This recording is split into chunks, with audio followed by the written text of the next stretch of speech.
So there's a little bit of a difference between the more pure Thunder Dragon builds, the Fiendsmith Thunder Dragon build, and what I have here, which is closer to the standard combo builds like we saw back in 2019 and 2020. The closest thing I would compare this list to is like the Danger Thunder builds, where you just have 37 cards worth of gas and then a handful of like one of power hand traps.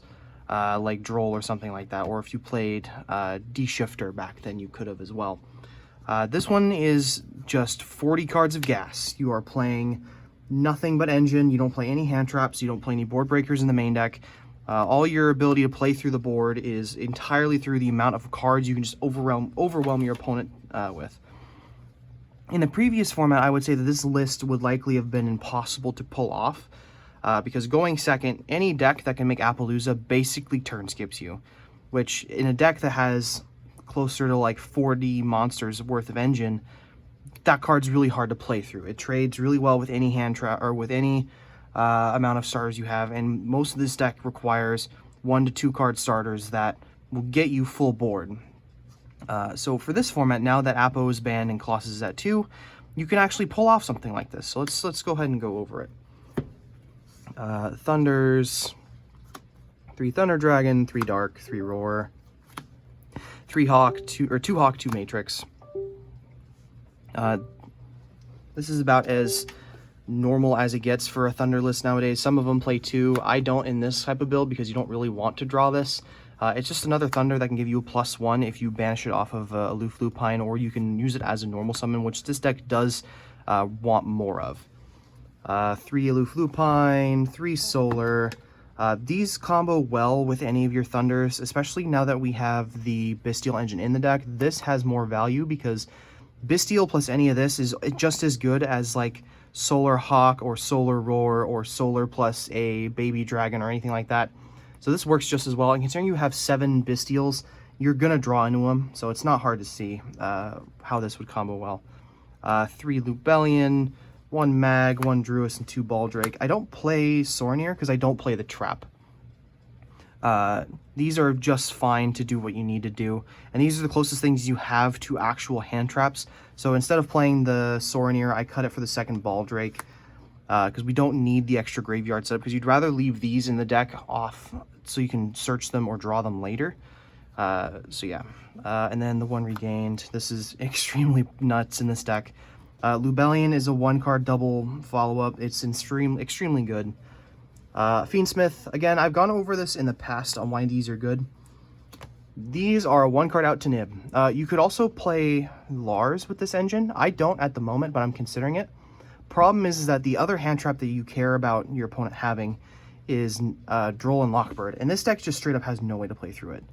If your opponent has the Droll, you need to prepare yourself for the inevitability of them having it. We'll go into that more when we talk more about combos in a later video, but as of now, the best way to play around hand traps is A, you don't lose to Asher Imperm because you have so much gas that those cards are so irrelevant. They'd be better off holding them for other turns. Or the Nib, which again, you can lose to if you don't play into this properly. This is how you play into it. If your opponent does not have Nib, they're going to use their Nib to clear these before they clear any of these, which is extremely important. Call by, sometimes you can hit a Droll with this. Gold Sark, 2 Thunder Dragon Fusion, and then 3 Allure of Darkness. Okay. I know you're thinking, Bryce, why are you not playing any hand traps? Why are you playing Allures over this? Again, we're going full gas. We don't want any hand traps because we don't want to clog our hands at all. We want every card in our hand to be a starter or an extender. This lets you dig for more starters or extenders while also triggering your starters or extenders. This plus any of these is extremely nice. And because we have, I believe, 13 or 14 targets, we have the 4 Bystials, the 6 in the main deck, and then you have the 3 Solars, or excuse me, the 3 Aloof Lupines. This should never be dead. I believe this is 41 cards at the moment, or 40 cards, so this should always be live.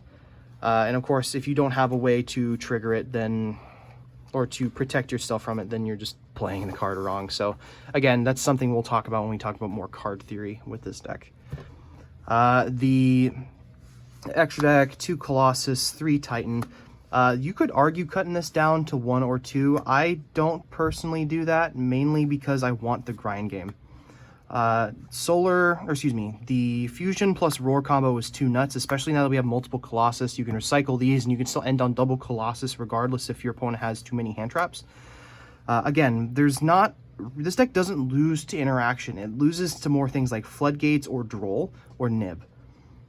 Those are the things you need to worry about. So having the ability to grind out an opponent's matchup with these kind of cards is extremely nice. Again, these are semi-cuttable, but the extra deck doesn't super tight. But there's a handful of things you could consider.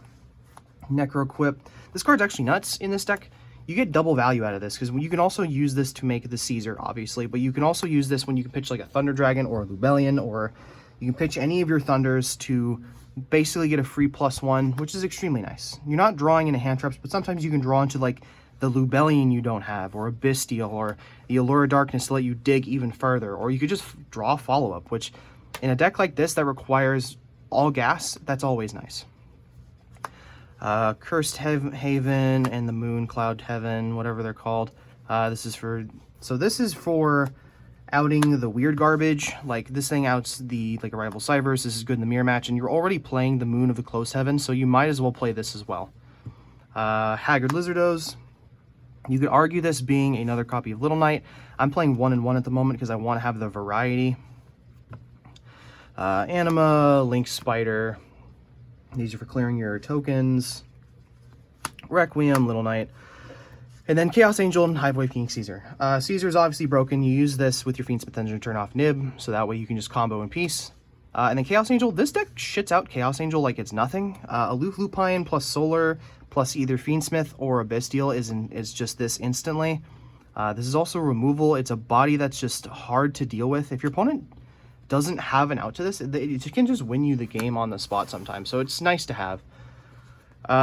Side deck doesn't really matter because the format is not quite developed yet, so I'm not going to go over that right now. See my previous Thunder lists if you want to have any insight on that. The only difference is that you don't run the Shifter in this deck because you need your graveyard. You could maybe make an argument for like Defissure, but I, again, would not argue such a thing. If you were to side, I would side things like Nib.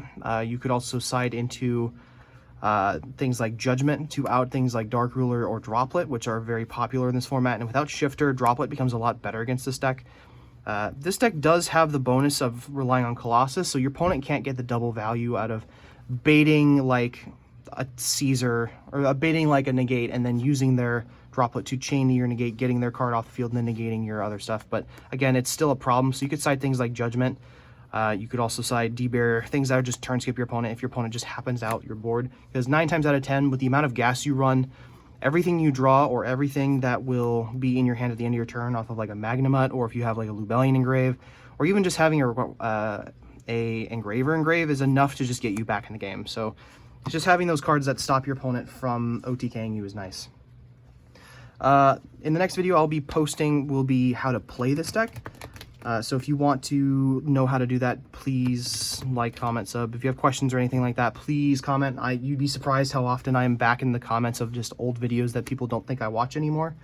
Like, I'm still responding to questions from like my Thunder list from like almost a year ago now. So yeah, if you have any questions, comments, concerns, hit me up. I'm always down to answer questions. Have a good one, gamers.